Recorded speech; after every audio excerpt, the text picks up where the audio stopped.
Vamos a dar inicio a nuestro análisis de este 15 de febrero del año 2012. Las notas y las imágenes de los últimos días en el marco internacional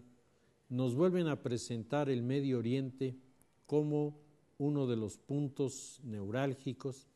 uno de los puntos de tensión, y en una interminable confrontación de líneas diversas del pensamiento musulmán y líneas también diversas del pensamiento israelí, que parecieran, cuando algunas llegan al acuerdo, encontrarse siempre con voces discrepantes que echan a perder todo lo que ya se había negociado. Cuando en el mes de diciembre del año de 1990, un grupo de geopolíticos de diferentes lugares del mundo se reunieron en la ciudad de Madrid para tratar de discernir un poco el futuro de la humanidad una vez que se había derrumbado el muro de Berlín. Se elaboraron toda una serie de reflexiones y una de ellas en particular me llama la atención porque fue presentada en esta sesión ante jefes de Estado, ante autoridades militares y políticas de diferentes países, decíamos, una serie de mapas en donde se hablaba de los futuros polos de conflicto en el desarrollo de los acontecimientos de los años venideros. Se daba por supuesto que había zonas que, de no ser trabajadas por una diplomacia que debería ser lo más pulcra posible en sus procedimientos, una diplomacia que debería respetar sobre todo los aspectos de equidad entre los diferentes contrincantes que chocaban en la zona, y una diplomacia que tuviera el aval de las potencias significativas, porque faltando cualquiera de estos elementos, todo intento de acercamiento o de acuerdo acabaría finalmente en una buena intención, pero nada llevado al orden de la práctica. Los geopolíticos destacaban en estas zonas críticas Corea con su conflicto, no solo entre Corea del Norte y Corea del Sur, sino Corea del Norte como una cierta extensión de la influencia china, del área de los políticos de la línea dura en China, que veían en Corea del Norte como una especie de ejemplo vivo de cómo sí se podía continuar con la línea del maoísmo sin que esto provocara crisis al interior del país. Entonces, la presencia de una línea de pensamiento y de influencia política china, la confrontación del norte contra el sur, el apoyo de los Estados Unidos a Corea del Sur y la manifiesta hostilidad de Corea del Norte hacia el Japón, otro de los aliados de Estados Unidos, mostraba esto como una de las zonas neurálgicas. La siguiente zona que se presentaba como los posibles escenarios de crisis era la zona de los Balcanes, en donde se destacaba como la desintegración de Yugoslavia, desde el punto de vista de su conformación como país, es un invento del Tratado de Versalles. Yugoslavia no existía antes del Tratado de Versalles, fue, digamos, un diseño hecho por un grupo de políticos europeos interesados en desbaratar la influencia de los austriacos, la influencia de los turcos y la influencia de los rusos en la zona, y entonces de 7 territorios con lenguas, historias, religión y experiencias políticas, sociales y culturales totalmente diferentes, crearon una nueva entidad a la que llamaron Yugoslavia, el país de los eslavos del sur, eso quiere decir Yugoslavia. Los geopolíticos en 1990 decían precisamente la conformación tan complicada de este país, cuando se desintegra por la pérdida de la autoridad del mariscal Tito, que había mantenido férreamente sujetos a estos 7 grupos humanos con tantas diferencias entre sí, desaparecido el mariscal Tito, desaparecido el Partido Comunista, desaparecido el autoritarismo, decían, ahí se va a desencadenar toda una serie de confrontaciones cuyas consecuencias pueden ser verdaderamente terribles para la sociedad europea. Y finalmente, los geopolíticos mostraban la zona no solo del Medio Oriente, sino la zona del mundo árabe, del mundo musulmán, que planteaban crearía hacia el futuro las más grandes tensiones y los ajustes más importantes al interior de esta estratégica zona del mundo. En el mapa que presentan los geopolíticos está la península de Arabia, está Irán, está Egipto y están desde luego los países del Medio Oriente, está Israel, está Líbano, está Siria, está Jordania y la reflexión que hacen los teóricos en este momento es que de las 3 zonas que están allí, hay 2 que por motivos religiosos se pueden activar inmediatamente, los Balcanes y el Medio Oriente. Esto es diciembre de 1990. Yo creo que hoy los geopolíticos que todavía sobreviven, todavía varios de ellos viven, si fueran interrogados, contestarían con una frase que todos conocemos: se los dije. Esto ya estaba previsto, esto iba a suceder. El día de ayer, el primer ministro de Israel, Benjamín Netanyahu, reunido en una sesión extraordinaria con su partido, el Likud, que representa dentro del Parlamento israelí el ala que pudiéramos considerar de la derecha, Benjamín Netanyahu declaró delante de sus seguidores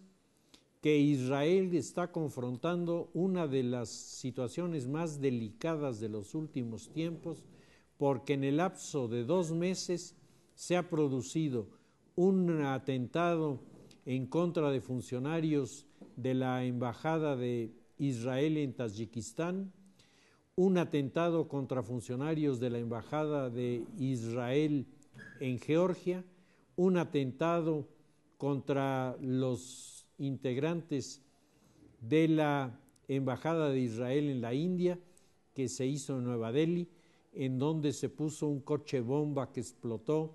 y causó daños muy graves y heridos también muy graves, 6 heridos, entre ellos la esposa del representante del Ministerio de la Defensa israelí en la India.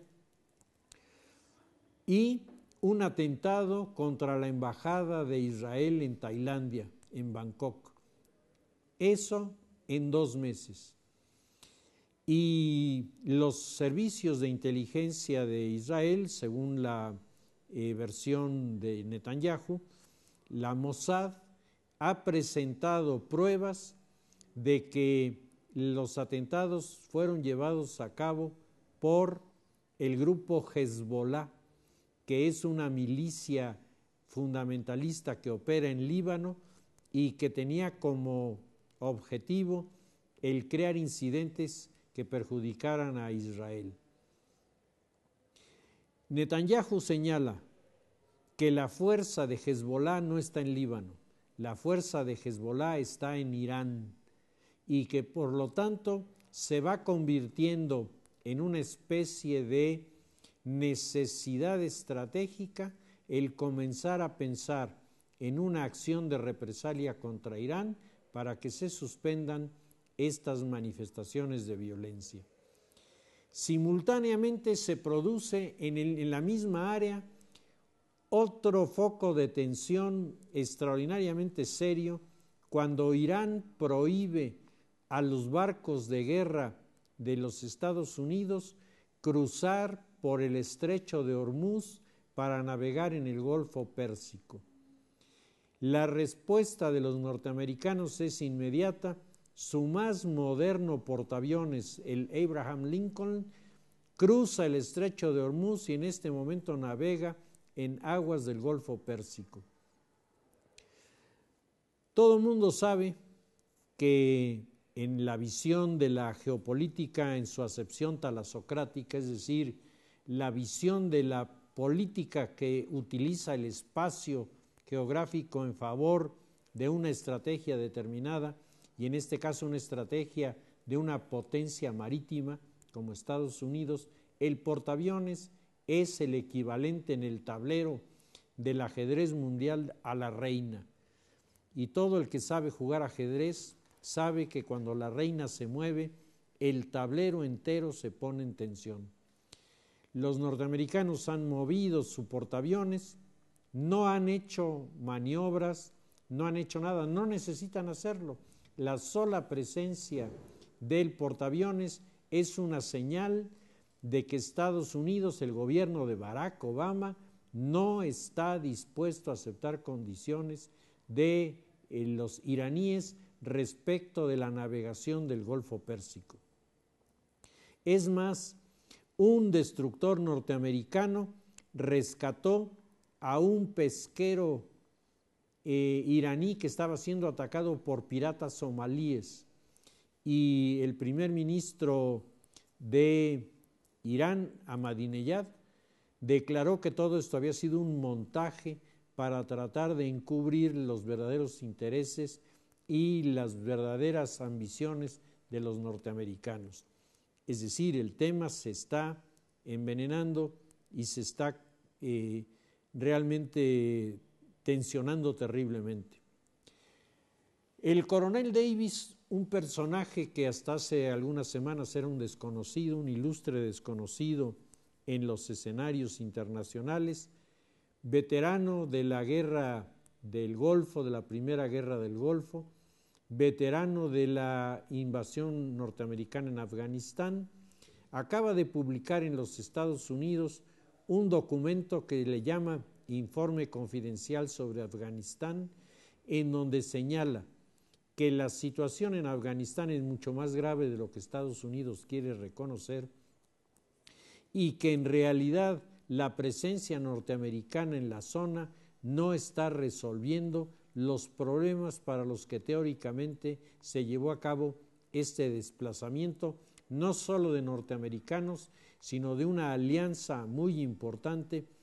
que ha estado presente en Afganistán y de esta alianza un número,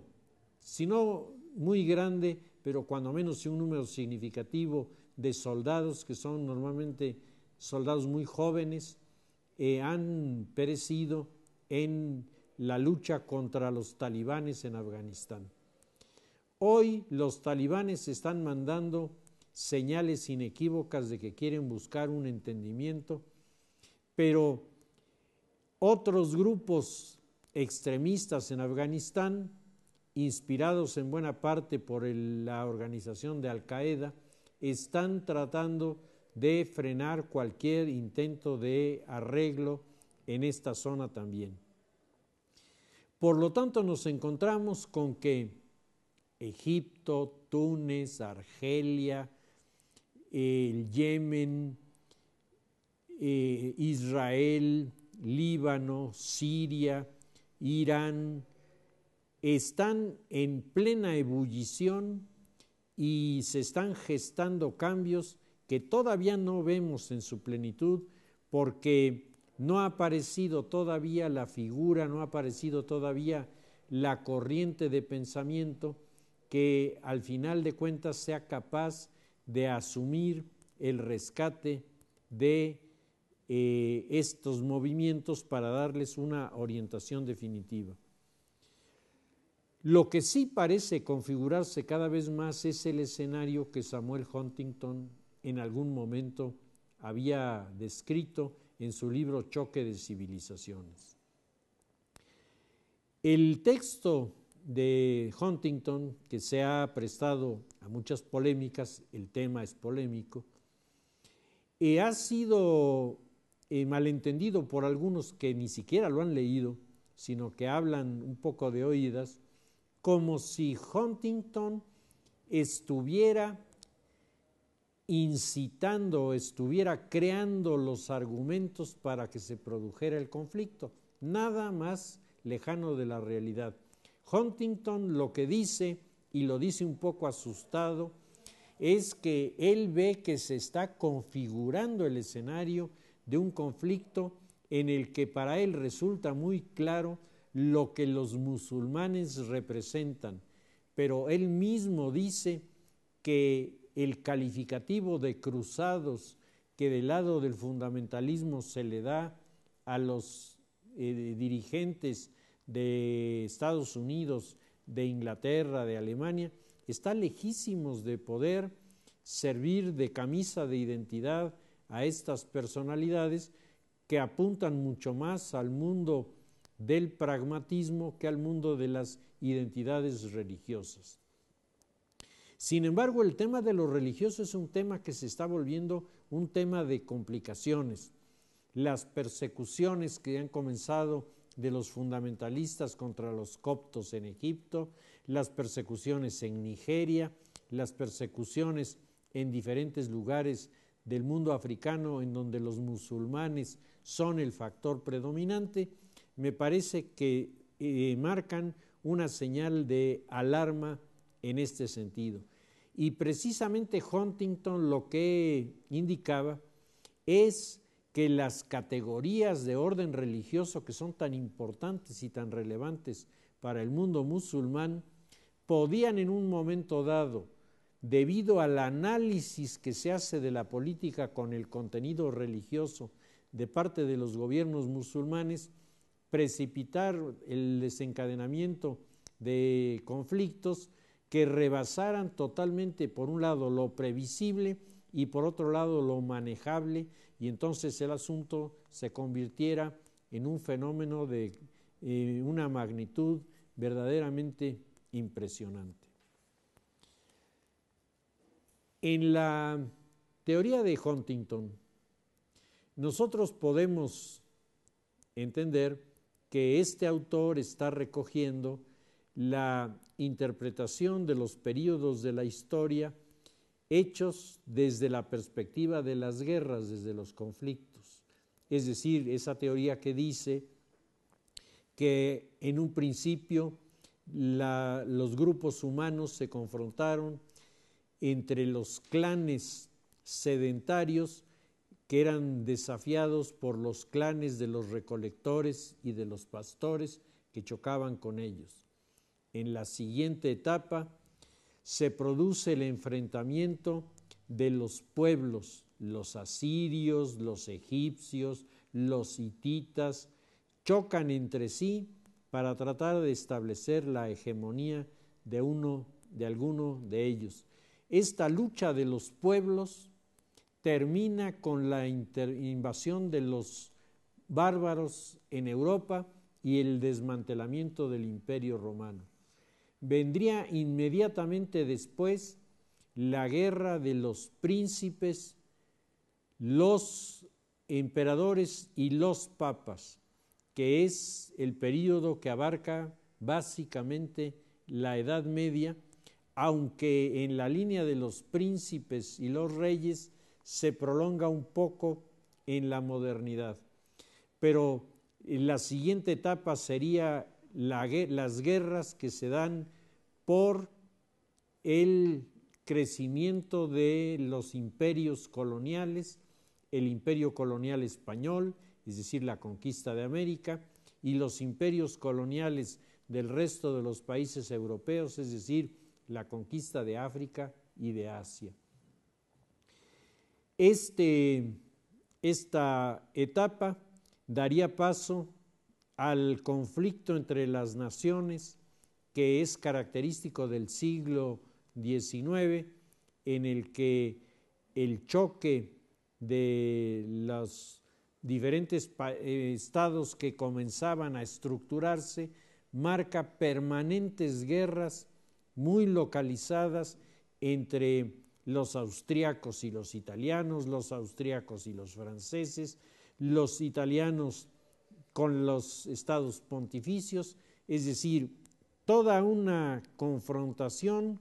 en la que están gestándose las nuevas realidades geográficas de Europa. Este choque entre los estados, dice esta teoría, termina con el fin de la Primera Guerra Mundial. Y del fin de la Primera Guerra Mundial hasta la caída del muro de Berlín se producen las guerras ideológicas, que son las guerras del nazismo, el fascismo, el comunismo durante la Segunda Guerra Mundial y el liberalismo, y después de la Segunda Guerra Mundial, la Guerra Fría que se da entre los seguidores del liberalismo encabezados por los Estados Unidos y los seguidores del comunismo encabezados por la Unión Soviética. En esa lógica es que dice el Huntington que se produce una etapa nueva en la que el tema, que en un caso fue el de los recolectores, en otro caso fue el de los pueblos, en otro fue el de los papas y los emperadores, ahora el tema de la guerra será la religión. Y entonces él dice, la religión entendida como el factor que decide sobre la política. Y entonces Huntington analiza cuáles de los pueblos del mundo que nos está tocando vivir son representativos de esta corriente. Y dice, pues los únicos que encajan en esta perspectiva son los pueblos musulmanes, porque en los pueblos musulmanes la autoridad es religiosa. Aunque algunos de los estados aliados a los norteamericanos pretenden haber desarrollado esquemas parlamentarios, en la práctica, cuando uno revisa el funcionamiento de estos sistemas, se da cuenta de que las reuniones del Parlamento carecen realmente de trascendencia. La autoridad sigue residiendo en el jeque, sigue residiendo en la figura en la que se están amalgamando lo religioso y lo político. En el pasado, el mundo musulmán había creado la figura del sultán y la figura del visir. El sultán era el verdadero jefe del Estado y el visir era su operador, pero era el equivalente al primer ministro. Por eso, cuando había problemas, quitaban al visir y ponían otro, como hoy se quita al primer ministro y se pone a otro en las monarquías. El modelo fue desmantelado por el presidente Wilson en el Tratado de Versalles. Y al ser desmantelado este esquema, que era el que regía en el Imperio Turco, el mundo musulmán quedó atomizado en sus dirigentes religiosos, que hoy se han vuelto muchos de ellos incontrolables, precisamente porque el mundo musulmán carece de lo que tiene el cristianismo y particularmente el catolicismo, una estructura eclesiástica que establece quién manda y quien manda dice cuáles son los preceptos fundamentales a proponer, defender, llevar frente a la comunidad, mientras que en el mundo musulmán cada uno de los lidercillos que aparece, sea un muqtar, es decir, sea un catequista o sea un mulá, es decir, sea podríamos decir, un canónigo del mundo musulmán, no importa quién sea, cada uno de ellos es autónomo, no depende de nadie, nadie lo puede corregir y le puede decir, estás equivocado en lo que estás manejando. Y entonces dice Huntington, allí es donde está el riesgo, que mientras el mundo occidental pragmático e indiferente a los valores religiosos no entiende el código desde el que le están hablando los musulmanes y por lo tanto actúa de una manera irresponsable, contestando, proponiendo, permitiendo cosas que del otro lado se interpretan como provocaciones, dice Huntington, esto es lo que puede llevar inevitablemente a un conflicto, porque mientras el mundo musulmán todo lo refiere a Dios, el mundo occidental se ha olvidado de Dios en un sentido casi completo y por lo tanto las explicaciones, los mecanismos de intercomunicación se ven totalmente invalidados porque es un diálogo de sordos, porque los que hablan de un lado no entienden lo que hablan los del otro. Así como el mundo occidental no entiende a los musulmanes no entienden al mundo occidental y piensan que las películas que se pasan en el cine, etcétera, no son lo que nosotros sabemos, producto de una sociedad tan deteriorada en valores y principios como la que estamos viviendo. Para los musulmanes son deliberadas provocaciones que pueden llevar finalmente a un estado de crisis muy serio. Por lo tanto, la intervención de Netanyahu delante de su partido y las declaraciones a la prensa encajan en este escenario de tensiones terribles, no solo de Israel, sino de Irán, de Siria, del Yemen, de Egipto, de Libia, de Túnez, de Argelia, es decir, el mundo musulmán está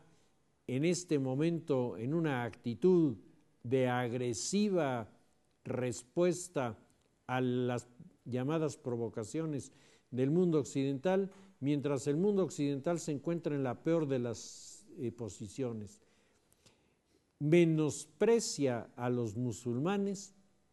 y no entiende que muchas de las cosas que hace o deja hacer están propiciando este clima de confrontación. Si les parece, dejamos el tema de lo internacional y en el terreno de la información política nacional, creo que hay varios temas que valdría la pena revisar. El partido de la Nueva Alianza se ha quedado prácticamente solo y estará a punto de definir quién es su candidato. Esto es sin duda uno de los desafíos más serios que se le han planteado a Elbester Gordillo, porque si en el cotejo electoral que se avecina su partido no reúne los números para conservar el registro, el poder tanto tiempo usufructuado por el Bester en el supuesto de una realidad en el entorno, pues acabará viniéndose abajo, y con ello acabarán viniéndose abajo también muchos de los aliados de la profesora o muchas de las alianzas que la profesora gestó. ¿Quién será el candidato del partido de la Nueva Alianza?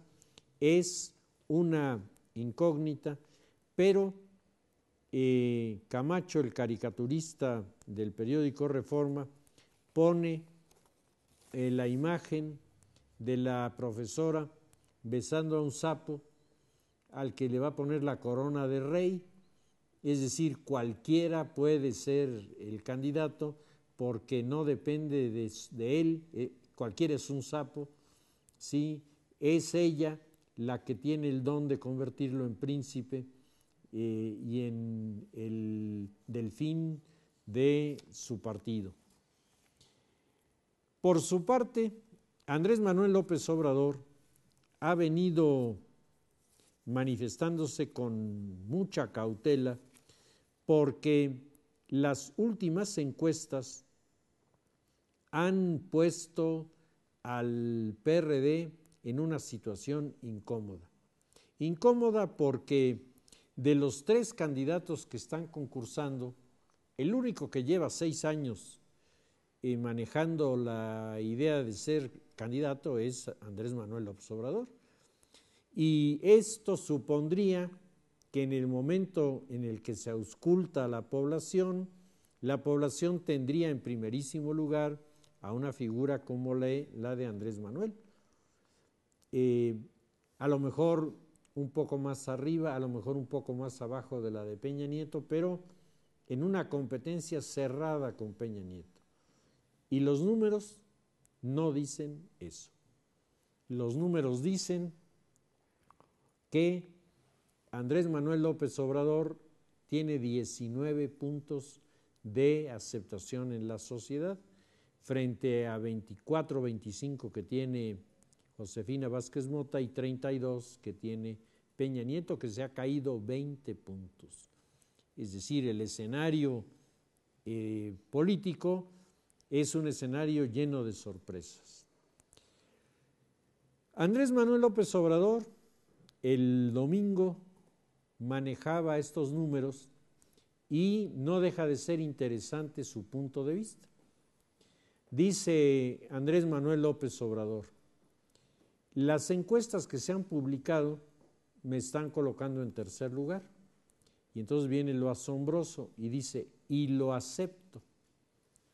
Dice, están diciendo que Peña Nieto se cayó 20 puntos, tiene 37, lo acepto. Que Josefina ha crecido, que llegó casi a 25, lo acepto. Y que yo tengo 19, tengo 20, dice, y lo acepto. Y dice, pero ¿por qué lo acepto? Porque estos números me dicen que ya gané la sucesión presidencial. Y entonces dice, ¿por qué? Porque necesitamos ver cuántos votan a nivel nacional dentro de ese 32%, dentro de ese 25% del PAN y del PRI,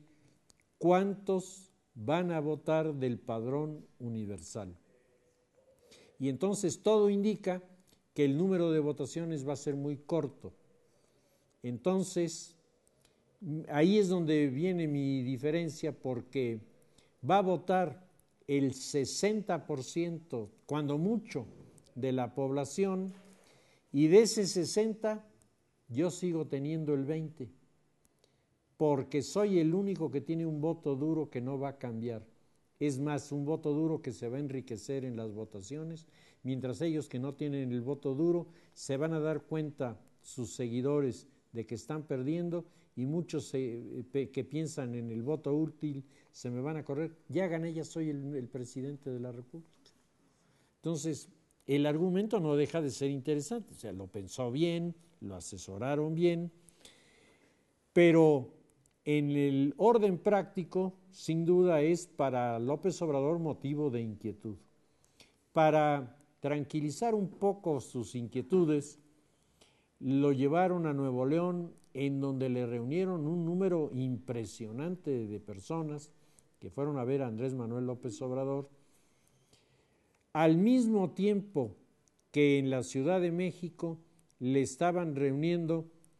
en el Estado de México le estaban reuniendo a Peña Nieto 50,000 gentes para que lo vitorearan.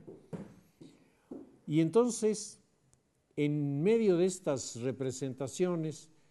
uno se pregunta qué tan serio, qué tan sólido puede sentirse un candidato que sabe que los 25,000, 30,000, 40,000, 50,000 que tiene adelante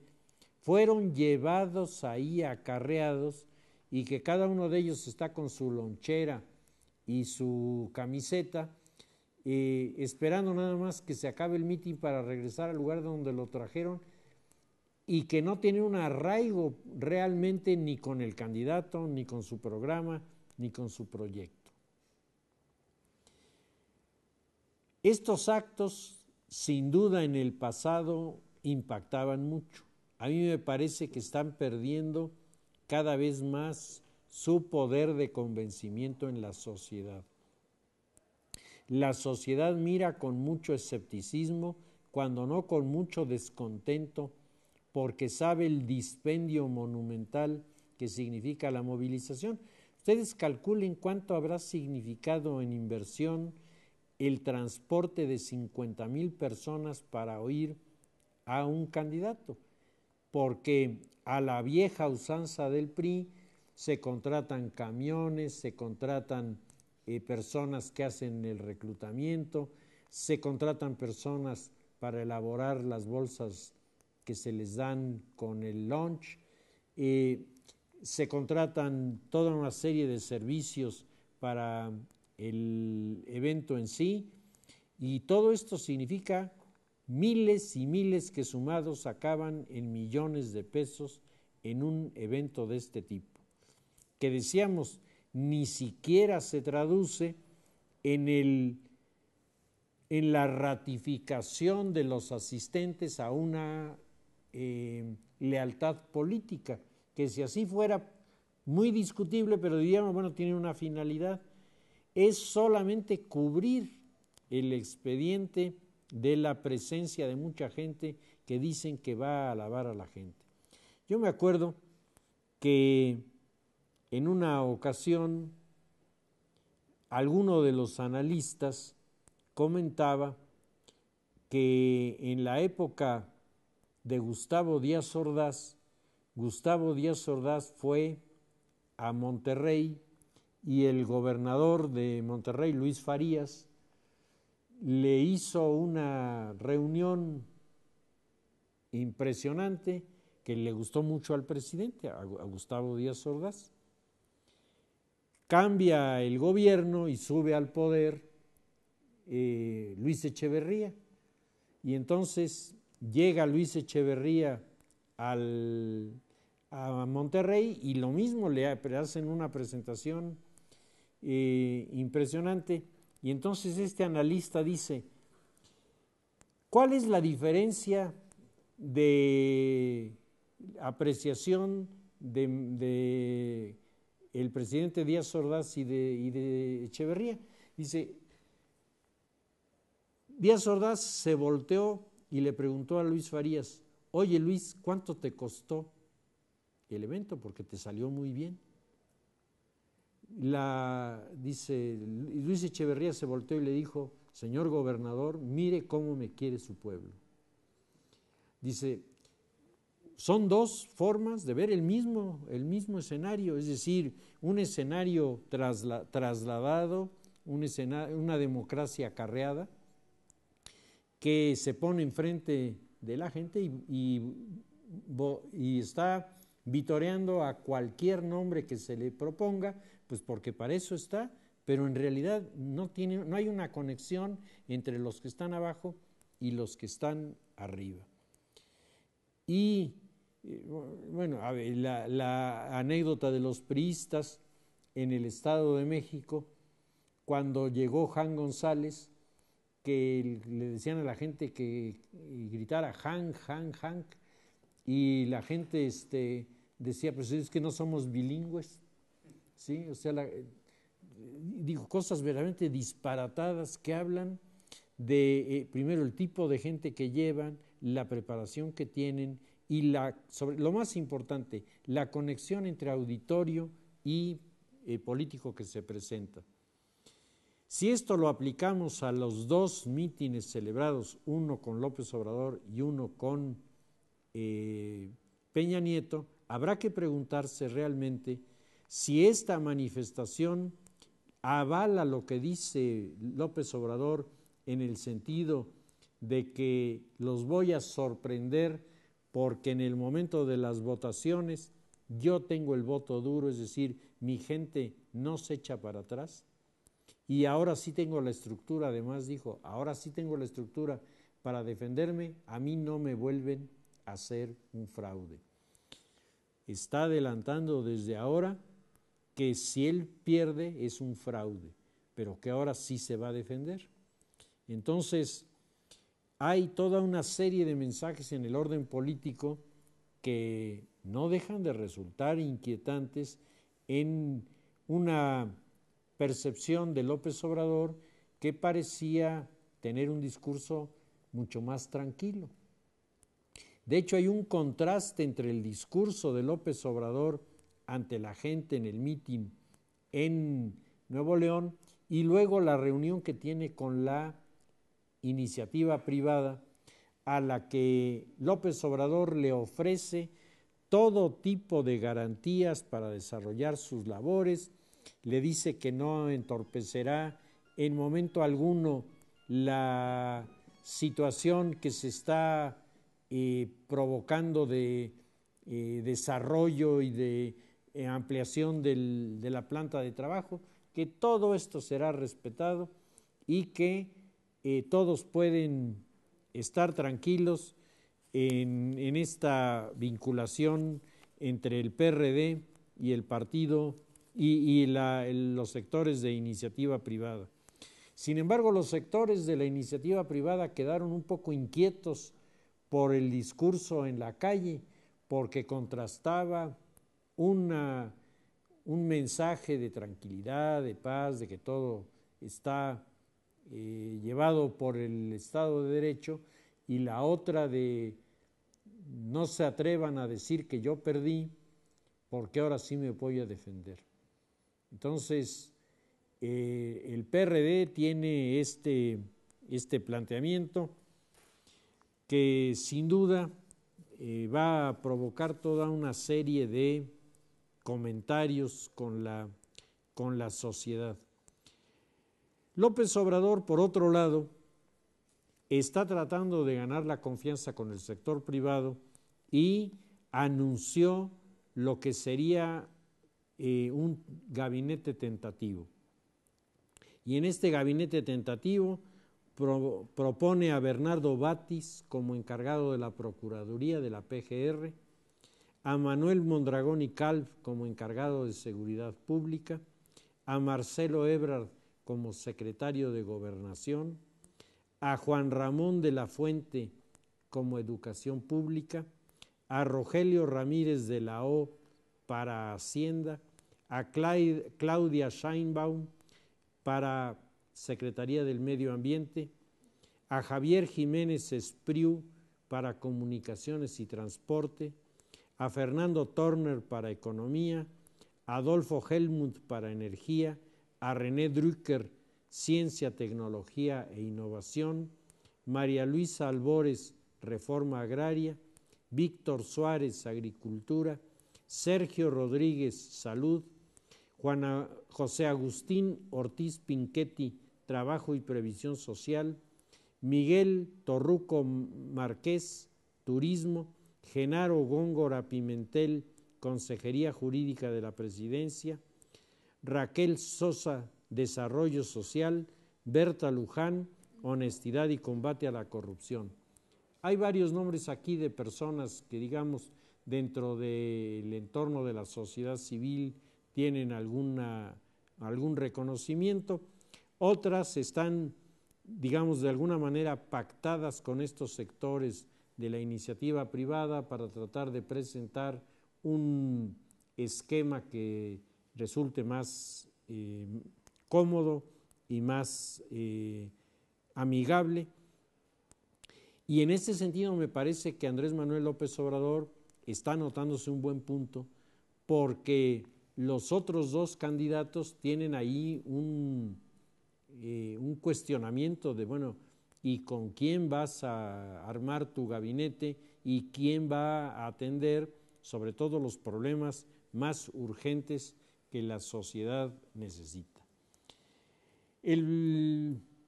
Partido Revolucionario Institucional con Peña Nieto llevó a cabo una reunión para conmemorar la figura de Luis Donaldo Colosio. Entonces se reunieron los dirigentes del priismo, hicieron toda una serie de discursos en los que Pedro Joaquín Caldwell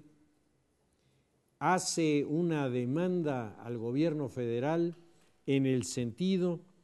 de que no se usen las investigaciones con fines electorales y hay de alguna forma una especie de protección de parte del Partido Revolucionario Institucional al exgobernador Yarrington del estado de Tamaulipas, sobre el cual de repente se han desencadenado las fuerzas del Averno. Al día siguiente de que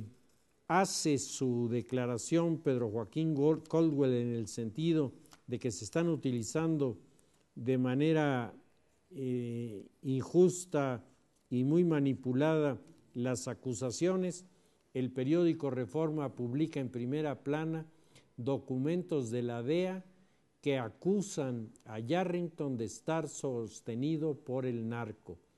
Es decir, esto es un golpe durísimo para un partido que el día anterior había declarado que todo era una maniobra electorera que carecía de fundamento. La presentación de los documentos, como en el caso de Moreira, ha dejado a los representantes del PRI silenciosos. El único que habló fue Peña Nieto para decir: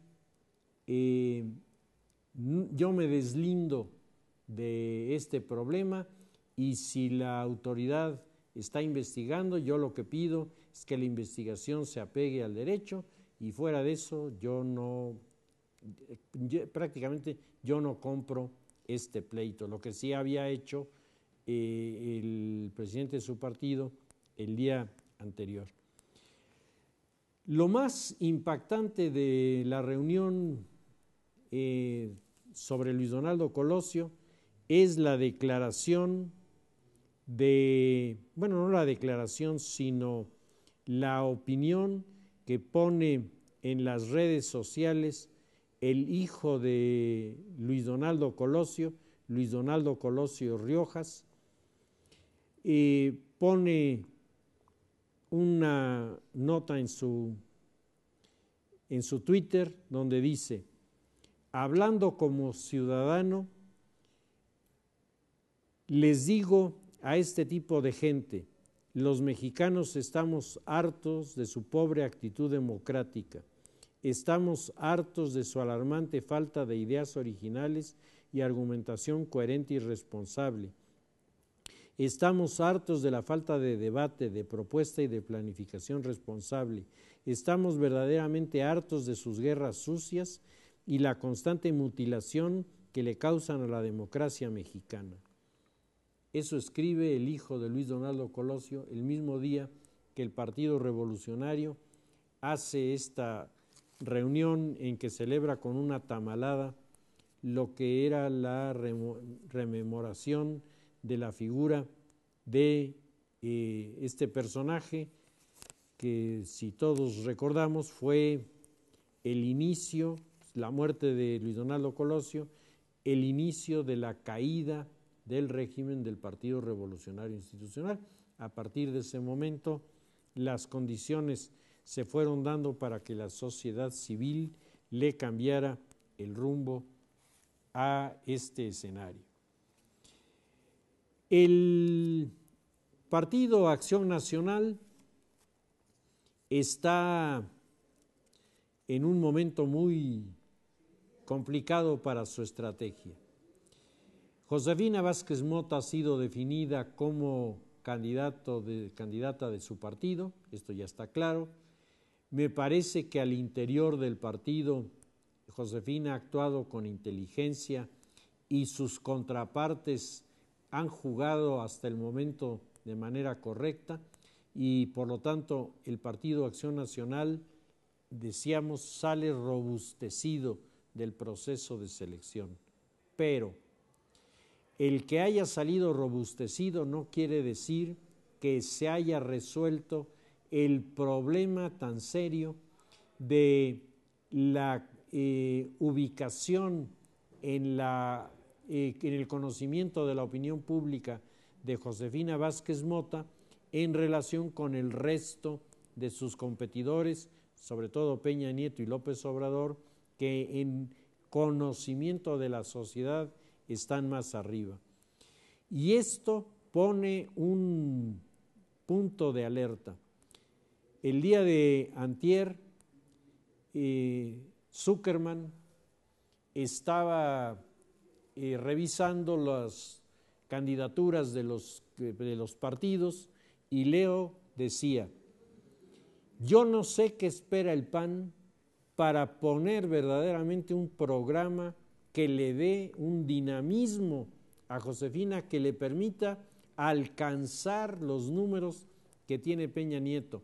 porque por mucho que se caiga Peña Nieto, si no crece Josefina, no lo va a alcanzar. Y decía, ¿qué los del PAN? ¿Qué les tengo que decir a los del PAN? Una bomba atómica, les dice, para que despierte la campaña y realmente levante dentro de la opinión pública. Me parece que en el Partido Acción Nacional, uno de los puntos débiles ha sido siempre el dar por supuesto que la sociedad va a considerar que son la mejor opción naturalmente, sin que haya una campaña, sin que haya todo un proceso, sin que haya un trabajo que vaya conduciendo a la sociedad a aceptar este tipo de situaciones. Me parece que en este sentido el Partido Acción Nacional tiene mucho que avanzar. En el fondo, lo que la candidata del Partido Acción Nacional tiene que resolver es la presentación de un modelo alternativo que convenza a la sociedad de que el PAN merece una tercera oportunidad de permanecer en el poder. La declaración en el sentido de que el Partido Acción Nacional va a atender el desempleo, va a atender la inseguridad y va a atender la educación, no van a convencer a nadie porque eso lo dicen todos. Tiene que haber algo diferente y ese algo diferente no puede ser solo la sonrisa de Josefina o su trato amable. Federico Reyes Heroles, en un artículo que publica el día 14, titulado Ni a cuál irle, él está diciendo que ha escuchado mucho en el entorno este concepto de ni a cuál irle. Y dice, y este concepto de ni a cuál irle es muy peligroso, dice, porque apunta en un sentido muy claro, en un sentido de regresión. Dice, ni a cuál irle significa que nadie nos garantiza el futuro. Y si nadie nos garantiza el futuro, es mejor acercarnos al pasado. Dice, y esto es una especie de trampa psicológica en la que están cayendo muchas personas que no se dan cuenta que en esta argumentación de ni a cuál irle están suponiendo que en el pasado sí había a quién irle, porque en el pasado las cosas sí se resolvían. Y entonces, dice, se va dando toda una argumentación que va convenciendo a los ciudadanos y a los votantes potenciales de decir, ni a cuál irle, por lo tanto vámonos para atrás, porque aquellos sí sabían cómo hacerlo. Y se está implícito en el argumento. Y entonces dice Federico Reyes Heroles que esto tiene que ser un estímulo para que los candidatos presenten argumentos a la sociedad, y en especial Josefina, dice, tiene que entender que no nos va a convencer su argumento de que nos va a cuidar como si fuéramos sus hijas. Dice, este argumento no es lo que la sociedad está esperando. Lo que la sociedad está esperando no es un discurso matriarcal, un discurso cariñoso. Lo que la sociedad está esperando es un discurso que le explique a la sociedad cuáles son las propuestas para atender las demandas fundamentales. Me parece que la crítica es buena, que la crítica es correcta y que los asesores de Josefina Vázquez Mota tienen que modificar de manera sustantiva lo que ha venido siendo su línea de presentación, porque ya lo habíamos comentado aquí, en varias ocasiones su discurso es plano, su discurso no va más allá, y esto ante una sociedad que está lastimada por una parte y por otro que está urgida de soluciones, pues no parece que sea la mejor de las alternativas. Seguiremos en la semana próxima porque los partidos se van a mantener en sus laberintos de aquí hasta el día de la elección y trataremos de seguirlos en estos vericuetos para ver finalmente cuál de ellos se va consolidando y se va conformando como el candidato más aceptable para la comunidad. Entonces lo dejamos ahí y seguimos la semana próxima.